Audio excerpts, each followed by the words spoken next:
Hi guys. तो जैसे इल्लूस के घर पे पहुंचती है ना, तो फिर उसके बाद सीन शिफ्ट होता है। तो हज़ारों से बोल रहा होता है कि कोई भी मुझसे क्वेश्चंस नहीं पूछ सकता, मैं ये किसी को अलाउ नहीं करता। तो वो बोलती है कि मैं तुमसे कोई भी क्वेश्चंस पूछ सकती हूँ। समझ में आई? क्यों बहन, तू इसकी क्या लगती है? फिर उसके बाद वो बोलती है कि क्योंकि तुम मेरे ब्रदर के साथ हमेशा पंगे लेते रहते हो। तुम्हें मेरे ब्रदर से प्रॉब्लम है क्या, ये बताओ पहले तो मुझे। तो उसके बाद ना वो मतलब उसके ऐसे ना चेस्ट पे मारती है 2-3 बार। तो उसका वो हाथ पकड़ लेता है। तो उसको हाथ से पकड़ के ना नीचे से वहाँ पर कुछ पड़ा होता है, तो वो उठाती है और वो उसके गले पे लगा लेती है और बोलती है कि अब से तुम मेरे ब्रदर से दूर रहोगे। समझ में आई? तुम मेरे से और मेरे ब्रदर से, हम दोनों से दूर रहोगे। अगर तुम मेरे और मेरे ब्रदर के आसपास भी मुझे दिखाई दिए ना, तो हिसाब लगा लेना। तो फिर उसके बाद ना हज़ार ऐसे ज़ोर ज़ोर से हंसने लग जाता है और बोलता है कि लुक एट यू। जो लड़की हर अपॉर्चुनिटी पर अपने भाई से भाग जाती है, वो आज मेरे सामने खड़ी है अपने ब्रदर के लिए। वाह, क्या बात है। एंड आई रियली लाइक इलुल गाइज यहाँ पर। और वो बोलते हैं कि तुम मुझे चैलेंज कर रही हो just because of your brother. Seriously, मैं मान ही नहीं सकता कि तुम इस तरीके की निकलोगी। चलो कोई बात नहीं, क्या हुआ? क्या तुम्हारे ब्रदर के पास इतना करेज नहीं था कि वो खुद यहाँ पर आकर मेरे साथ लड़ सकता? उसने तुम्हें भेज दिया। तो इलुल से बोलती है कि ऐसा है ही नहीं, मेरे ब्रदर को अभी तक पता ही नहीं है कि मैं यहाँ पर आई हूँ। मेरे ब्रदर को कुछ भी नहीं पता है। समझ में आई? तो वो बोलते कि ओह, तो तुम अपने ब्रदर को प्रोटेक्ट कर रही हो, इसका मतलब तो यही है ना। तो तुम दोनों की अब बनने लग गई क्या वापस से? गाइज़, जो भी कहो, मुझे नहीं पता कि आपको ये दोनों अच्छे लगते हैं या नहीं लगते। मेरे को तो बहुत अच्छे लगने लग गए भाई यार। मतलब अब उनका तो मतलब रोमांस देख देख के ना क्रिंज लगने लग गया मेरे को सब कुछ। अब ये दोनों की लव स्टोरी मेरे को अच्छी लगने लग गई। फिर उसके बाद वो बोलता है कि अब आगे से अगर तुमने इस तरीके से कुछ भी कैरी करके मेरी गर्दन पर रखा ना, तो हिसाब लगा लेना। और मेरी बात सुनो, ये मिट्टी से खेलना ना बंद कर दो, अपने घर पे जाओ छोटी बच्ची, और मेरे साथ पंगे लेने की ज़रूरत नहीं है। और इन चीज़ों में मत इन्वॉल्व हो जो चीज़ें तुम कल को सहार ना पाओ। समझ में आई? चलो अब निकलो यहाँ से। इलुल पिंग इलुल, वो क्यों जाएगी यहाँ से? तो वो बोलते हैं कि बिल्कुल भी नहीं। तो हज़ार ना फिर उसका हाथ पकड़ लेता है और वो जो चीज़ होती है वो नीचे फेंक देता है। तो उसका हाथ पकड़ के ना ऐसे मरोड़ने लगता है। तो वो पक्का ऐसे खींच के अपना हाथ से छुड़वा लेती है। वो बोलती है कि मैं पीछे नहीं हटूँगी बिकॉज़ मैं एक लड़की हूँ। और वो जैसे ही उसकी चांटियाँ मारने लगती है ना, तो वो हज़ार उसका हाथ फिर से पकड़ लेता है और वो उसकी तरफ ऐसे देखने लगता है और बोलता है कि मत कर इलुल, मत कर। समझ में आई? मुझे इस तरीके से मत देख और मुझे कोई और मत समझ। मैं तुम्हारा वार अब नहीं बर्दाश्त करूँगा। एंड तुम्हें क्या लगता है कि ये तुम्हारे सामने कौन खड़ा है? हाँ, क्या लगता है कि कौन खड़ा है? मैं हूँ तुम्हारे सामने। वो बोलती है कि कहीं पर भी जाओ, जो भी प्रॉब्लम है ना, पहाड़ों पर जाओ, पहाड़ों पर जाकर रहो, आई रियली डोंट केयर। तो फिर वो उसका पैर दबा देती है ऐसे फुल ज़ोर से। और हज़ार भी उसकी तरफ से ना देख रहा होता है कि ये लड़की में कोई तो बात है।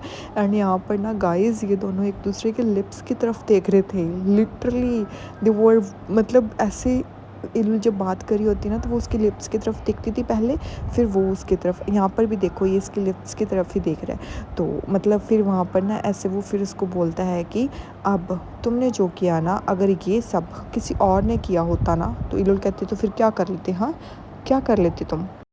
क्या तुम उसकी कंक्रीट फेंक देते क्या उनके पैरों पर, और उनको समुद्र में फेंक देते? क्या करते तुम? हाँ, तुम मेरे साथ कुछ नहीं कर सकते। समझ में आई? और मेरे साथ ना आगे से पंगा तो मत लेना।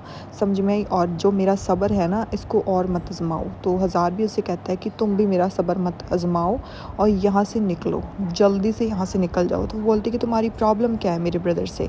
बताओ मुझे, तुम्हारी प्रॉब्लम क्या है हमसे?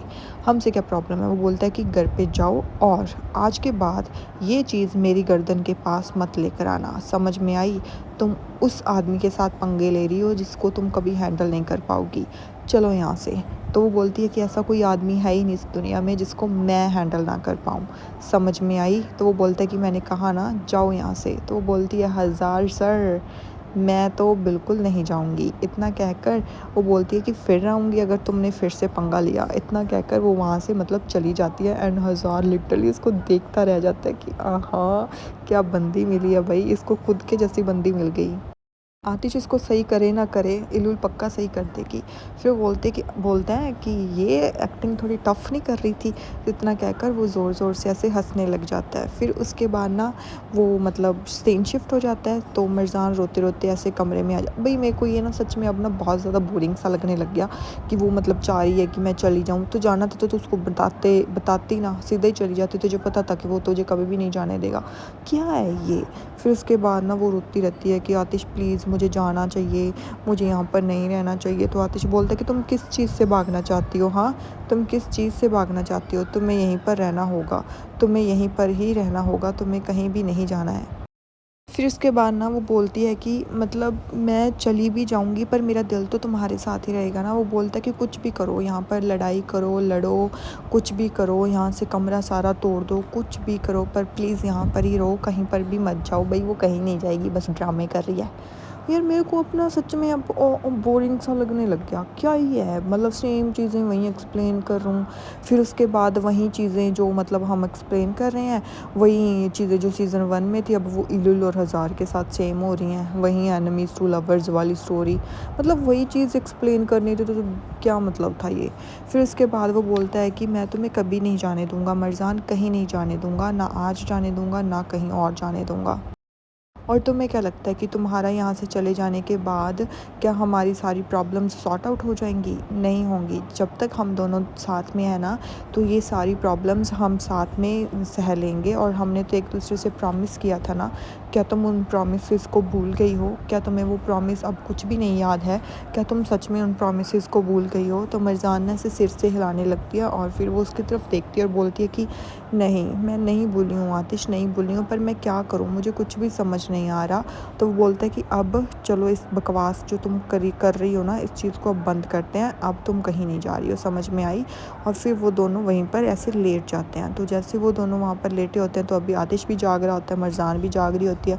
दोनों ना किसी चीज़ के बारे में ऐसे सोच रहे होते हैं। मतलब मैं मरजान के ऐसे नहीं बोल रही कि मरजान यहाँ पर गलत है, मैं मरजान की भी सिचुएशन समझ रही हूँ कि उसको ऐसे लगता है कि शायद आतिश और इल्लुल के बीच में ये आ रही है।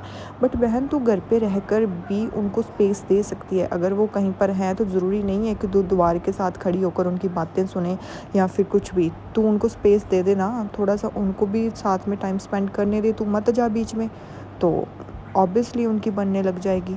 फिर उसके बाद वो बोलती है, मतलब अपने मन में सोचती है कि नहीं नहीं मैं गलत थी, मैं तुम्हें कहीं भी छोड़कर नहीं जाऊंगी, ऐसे ऐसे सोचने लग जाती है। फिर वो दोनों वहाँ पर सो जाते हैं। फिर जैसे ही वो मतलब सुबह उठती है तो वो देखती है कि उसके साइड पर ना एक फ्लावर पड़ा होता है जो कि आतिश ने रखा होता है, क्योंकि वो अब उसको छोड़कर नहीं जा रही होती। तो वो जल्दी से वो फ्लावर उठाती है और आतिश को देखने लगती है और उसको गुड मॉर्निंग विश करती है। और जब वो भी उसको गुड मॉर्निंग विश करता है तो वो बोलती है कि ये बहुत अच्छा है, मुझे बहुत ज़्यादा अच्छा लगा। तो वो बोलता है कि मुझे अच्छा लगा कि तुम्हें ये अच्छा लगा, और मुझे इस चीज़ की भी खुशी है कि तुम मुझे अब और ज़्यादा छोड़ कर नहीं जाओगी। अब वो चीज़ें तुमने अपने दिमाग से निकाल दी हैं, तो अब प्लीज़ मेरी बात मानो, मैं सच में तुम्हें खोना नहीं चाहता। तो वो बोलती है कि कुछ ऐसी चीज़ें हैं आतिश जो मैं हैंडल नहीं कर पा रही थी। तो वो बोलते हैं कि कोई बात नहीं, हम दोनों मिलकर सब कुछ हैंडल कर लेंगे, और तुम्हें कुछ भी हैंडल अकेले करने की तो बिल्कुल भी ज़रूरत नहीं है। मैं हमेशा तुम्हारे साथ हूँ और हमेशा रहूँगा।